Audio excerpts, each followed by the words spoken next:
जय हिंद दोस्तों। हाल ही में एक बहुत ही बड़ी खुशखबरी भारत के लिए आई है। कतर में जहां पे हमारे 8 एक्स नेवी ऑफिसर्स वहां पे बंदी बने हुए रह रहे थे, उनको बंदी बनाया गया था। उन पे स्पाई होने का चार्ज लगा था। उन्हें कतर की सरकार ने मौत की सजा सुनाई थी, उनकी कतर की कोर्ट ने। तो न्यूज आई है कि अब उन्हें रिहा किया जा रहा है। भारत सरकार की अपील को उन्होंने एक्सेप्ट कर लिया और ये हमारे देश के लिए बहुत बड़ी खुशी की बात है। चलते हैं, एक वीडियो देखते हैं शोएब चौधरी की वीडियो, जो कि पाकिस्तान के रिपोर्टर हैं। और उनके साथ जो बंदा खड़ा है वो बहुत सही बात कर रहा है। तो थोड़ा सा क्लिप मैंने लिया है, बस हम सुनते हैं, मिलके सुनते हैं। पर इनका वीडियो का लिंक मैं डिस्क्रिप्शन बॉक्स में दे दूंगी, चैनल का भी लिंक है। आप जाके इनके वीडियो को पूरा देखें और चैनल को सब्सक्राइब करें। बहुत ही अच्छा काम कर रहे हैं। तो चलिए वीडियो देख लेते हैं। आपका YouTube channel real entertainment TV. अब से कुछ दिन पहले कतर ने इंडिया के चंद नेवी के फॉर्मर ऑफिसर्स के ऊपर इल्जाम लगाया जासूसी का कि वो इसराइल के लिए कतर में जासूसी कर रहे हैं, और इसी इल्जाम की बेस पे उन्होंने सजाए मौत भी अनाउंस कर दी। लेकिन अब खबर ये आ रही है कि कतर ने अपने डिसीजन को वापस लिया है और मतलब इस केस को आगे लेकर चलने का फैसला किया है। इंडिया के फॉरेन मिनिस्टर ने इसके ऊपर काफी स्टेटमेंट दी। इंडिया के फॉरेन मिनिस्टर ने इस केस को बहुत डीपली ना सिर्फ ऑब्जर्व किया बल्कि अनाउंस किया था कि हम इस केस को आगे लेकर चलेंगे। पाकिस्तान में जो यूथ है, पाकिस्तान में जो करंट अफेयर्स के हवाले से खास तौर पे लोग नॉलेज रखते हैं, दिलशाद भाई हमारे साथ मौजूद हैं। इनसे बात करेंगे कि वो इस सारे मैटर को कैसे देखते हैं और इसमें नुकसान कतर का होगा या इंडिया का होगा, और आखिर कतर को अब क्या जरूरत पड़ी कि उन्होंने जो अपना फैसला था उसके ऊपर नरमी क्यों की है। अस्सलाम वालेकुम दिलशाद भाई। वालेकुम सलाम। दिलशाद भाई, ये सारा सीन आप जानते ही होंगे, पहले भी हमने डिस्कशन की इसके हवाले से, और जियो पॉलिटिक्स के ऊपर हम बात करते रहते हैं। क्या समझते हैं कतर ने आज के टाइम में, जब इसकी जंग चल रही है, आज के टाइम में इंडिया के ऊपर या इंडिया के नेवी के फार्मर ऑफिसर्स के ऊपर इल्जाम लगाया कि ये जासूसी कर रहे हैं इसराइल के लिए, क्या समझते हैं ये सारे केस को आप? सबसे पहले तो ये केस को स्टडी करना चाहिए, ये केस है क्या। पाकिस्तानी मीडिया के ऊपर जो पिछले 1-2 दिन से वो चल रहा था कि 8 जासूस जो हमने वो इंडिया के पकड़ लिए हैं। कतर ने 8 इंडिया के जासूस पकड़ लिए हैं और जनाब उनको जो है वो डेथ पेनल्टी भी दे दी गई है। लेकिन अब जो नई खबर सामने आई है उसके मुताबिक ये है कि उन्होंने वो खबर वापस ले ली है, मतलब वो फैसला वापस ले लिया है और अब मजीद जो केस है वो आगे परसू करेगा। ठीक है, लेकिन इसके अंदर जो उन्होंने इल्जाम लगाया ना, बेसिकली कतर की साइड से, जो कतर की साइड है, वो ये कह रहे हैं कि जो इसराइल के साथ जो थे ना, ये मिले हुए थे और ये एक जासूसी कर रहे थे। क्योंकि आपको पता है कि इटली और कतर मिलके एक सबमरीन के ऊपर एक बहुत बड़ा प्रोजेक्ट लेके आ रहे हैं। एक्चुअली जो कतर है वो इटली के साथ मिलकर एक सबमरीन बना रही थी, और जो 8 नेवी ऑफिसर से इन पे ये इल्जाम लगा था।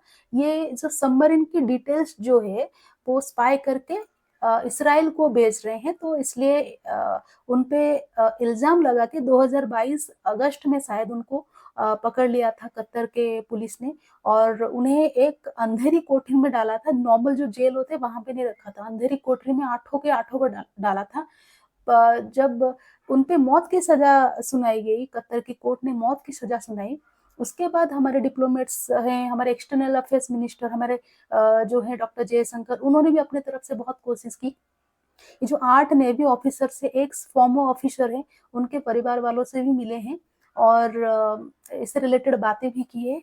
और हमारे यहाँ से डिप्लोमेट गए हैं वहां पे, उनकी रिप्रेजेंटेटिव से बात की कतर की, तब जाके उन्होंने जो 8 नेवी ऑफिसर से उनको उस कोठरी, काली कोठरी, अंधेरी कोठरी जो भी है वहां जहाँ पे रखा था, उनको निकाल के उन्होंने नॉर्मल जेल में रखा था। ये था सीन, पिछले का सीन मैं आपको बताती हूँ। साथ को उस प्रोजेक्ट को लेकर मसाइल चल रहे हैं और इस वजह से जो है वो जासूसी कर रहे हैं। लेकिन अभी और भी चीजें सामने आई हैं, तो वो पता चला है कि इंडिया की जो कतर एयरवेज है, जो उनकी एयरलाइन है, उसका कोई टैक्स वगैरह के मामला इंडिया के अंदर चल रहे हैं। इंडिया के अंदर चल रही है, खबर आई थी, और इसी चीज को जरा हैंडल करने के लिए, टैकल करने के लिए, या कतर ने सोचा प्रेशर डाला जाए कि जो हमारे पे इंडिया इल्जाम लगा रहा है हम इन पे इल्जाम लगा लें। यहाँ पे एक सोचने वाली बात ये भी है, इसराइल की जो सी इंटेलिजेंस एजेंसी है, कहा यह जाता है दुनिया में बड़ी मतलब मानी जाती है, बड़ी उनके पास टेक्नोलॉजी है, हाँ, ये यही है उन वो पे है। केस लगा क्या था कि उन्हें भी फिर इसराइल इंडिया की को जरूरत स्पाई पड़ कर गई? रहे लेट्स हैं। सपोज अगर वो जासूसी कर रहे थे इसराइल के लिए, तो इसका मतलब इसराइल को भी इंडिया की जरूरत पड़ गई जासूसी के लिए। जाहिर है, हम तो सारी जिंदगी यही सुनते रहे, ISI नंबर 1, ISI नंबर 1। ठीक है, तो हम वही सुनते रहे, लेकिन हकीकत में कुछ और था, हमें कुछ और पढ़ाया गया है और अब आपके सामने आ रहा है कि इंडिया की जरूरत पड़ रही है।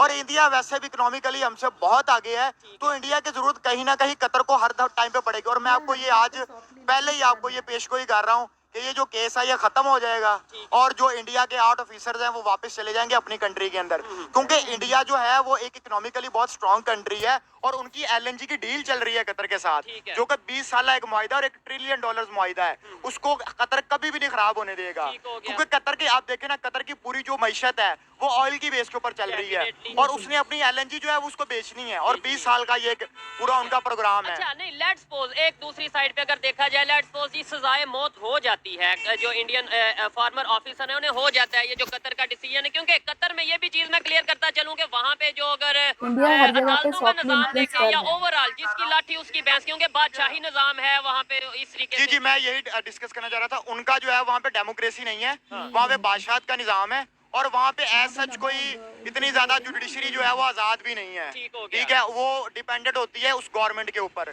जैसे पाकिस्तान, इंडिया के अंदर जो है ना वो एक डेमोक्रेसी है, वहाँ पे अदालतें आजाद हैं, लेकिन वहाँ पे ऐसा हिसाब किताब नहीं है। वहाँ पे जो हुकूमत है उसी की लास्ट लाइन चलनी है। तो मैं आपको पहले से कह रहा हूँ कि ये सजाए मौत नहीं होगी, क्योंकि कतर जो है ना उसके अपने मामला देखे। कतर एयरवेज जो है वो पूरी दुनिया के अंदर चलती है, मानी जाती है, ठीक है, अपनी लग्जरी के हिसाब से। और इंडिया के बहुत से जो ऐसे मुसाफिर हो जो वहाँ पे इस वक्त ट्रैवल करते हैं, अगर वो उसी का बैन कर देना तो कतर को बहुत ज्यादा नुकसान होगा। ठीक हो गया। ठीक है, यानी कि इस केस में अगर लेट्स सपोज कतर वक्ती तौर पे ये फैसला कर लेता है कि हम सजाए मौत देंगे, तो फिर भी नुकसान लॉन्ग टर्म अगर देखा जाए रिलेशन खराब होंगे और नुकसान ज्यादा कतर को होगा। जाहिर है कतर को नुकसान होगा। देखिए देखिए, हम कतर से एलएनजी लाते हैं और बदले में हम उन्हें खाने-पीने के सारे सामान, राइस हो गए, गेहूँ हो गए और ऑटोमोबाइल्स के जितने व्हीकल्स के पार्ट्स हैं, मेडिसिन्स वगैरह, प्लास्टिक और भी बहुत सारी चीज़ें हम यहाँ यहाँ से एक्सपोर्ट करते हैं कतर को। और कतर में पॉपुलेशन अगर देखें छोटी-सी ही कंट्री है, उसका 90% एरिया तो सी पे ही लगता है। और वो तेल बेच-बेच के ही आगे बढ़े हैं, नेचुरल गैसेस बेच-बेच के ही आगे बढ़े हैं।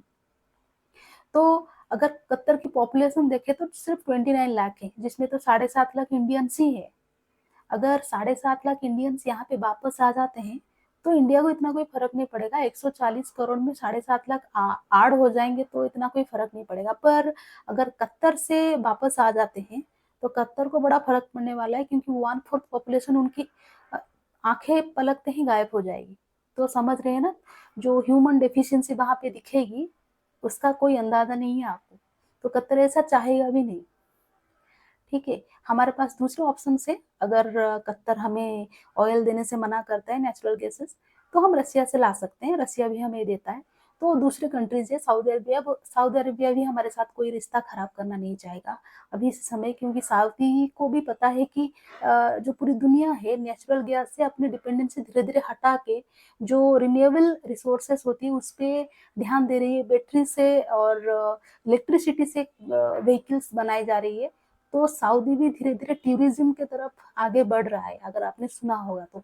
तो सऊदी भी इसमें कतर की कोई हेल्प नहीं कर सकता। तो इसमें सबसे बड़ा जो नुकसान होगा कतर का होगा, इंडिया का नहीं होगा।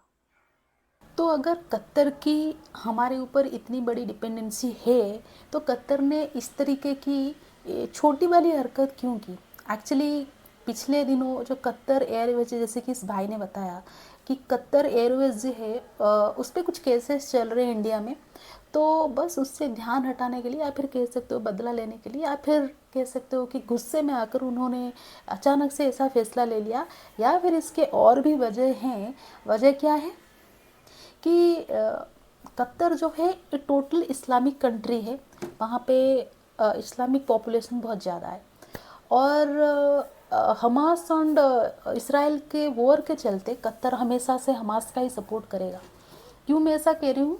क्योंकि अगर आप देखोगे अभी हमास का जो लीडर है, जो सीनियर है, जो हमास को लीड कर रहा है, इस्माइल हेनिया, ये अभी कतर में ही रहता है। मतलब वहाँ पे इतना बड़ा वॉर चल रहा है, हमास ने इतना बड़ा अटैक कर लिया अचानक से, तो ये जाके कतर में बैठे हैं साहबजादे, और कतर जो है इनको शरण दे के रखा है और पूरी तरह से सपोर्ट भी करता है कतर जब भी पैलेस्टीनियंस को सपोर्ट को ज़रूरत होती है, ये बहुत बड़ा मीडिएटर बन के हमेशा खड़ा हुआ है। रिलीजियस एस्पेक्ट से इसमें ज़्यादा बात नहीं करनी चाहिए, पर फिर भी बस आपको साइड थोड़ा नॉलेज के लिए बताना है तो बता रही। तो ये एक वजह हो सकती है, क्योंकि इंडिया ने खुली तौर से तो कोई स्टेटमेंट पैलेस्टीनियंस को सपोर्ट करके तो नहीं दिया, ना ही इसराइल को सपोर्ट करके दिया। तो इंडिया हमेशा न्यूट्रल रहा है। पर यहाँ पे अगर आप देखा जाए तो हमास की ज़्यादा गलती दिख रही है, क्योंकि उसने पहले अटैक किया था और इंडिया में इसको टेररिज्म माना जाता है और जीरो टॉलरेंस दिखाया जाता है इंडिया में अगर आप टेररिज्म की बात करो। तो इस चक्कर में कतर शायद गुस्सा, क्योंकि इसके बाद जब अटैक हुआ, हमास ने अटैक किया इसराइल पे 7 अक्टूबर को, उसके बाद जाके इस तरीके का डिसीजन आया कतर की कोर्ट से कि जो 8 एक्स नेवी ऑफिसर्स थे, फॉर्मर नेवी ऑफिसर्स, जिनको अक्यूज़ करके ये पकड़ा गया था कि स्पाई हैं, बस अक्यूज़ किया गया था, कोई प्रूफ नहीं हुआ था, अचानक से उन्हें मौत की सज़ा सुना दी गई।